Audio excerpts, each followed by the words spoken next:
So guys আজকে দেখাবো 5-in-1 বোর্ডের কীভাবে কানেকশন করা হয়।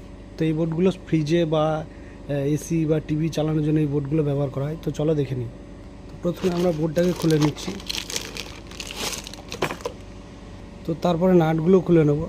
তো দেখতে পাচ্ছি আমরা খুলে নিয়েছি। তো তার ঢোকার জন্য এখানে আমরা একটা ফুটো করে নিয়েছি। তো আমরা 3টে তার নিয়ে নিয়েছি, একটা ফেজ লালটা এবং নিউট্রাল কালোটা এবং এটা গ্রাউন্ড আর্থিং। তো তোমরা কানেকশানটা দেখতে পাচ্ছ, প্রথমে ফেজটা এসে ফিউজে ঢুকেছে এবং ফিউজের অন্য মাথা থেকে এসে সুইচের নিচেতে উঠেছে এবং সুইচের উপর থেকে এসে 5-pin সকেটে এলে ঢুকেছে এবং নিউট্রালটা কিন্তু ডাইরেক্ট এনে অর্থাৎ নিউট্রালে ঢুকেছে এবং এটা গ্রাউন্ড আর্থিং।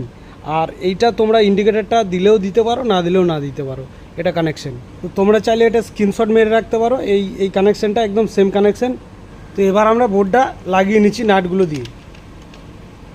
তো আমরা ফিউজ বেঁধে এবং ফিউজটা লাগিয়ে দিলাম, দেখতে পাচ্ছি। এবার সুইচ অন করলাম, দেখছো লাইট জ্বলছে।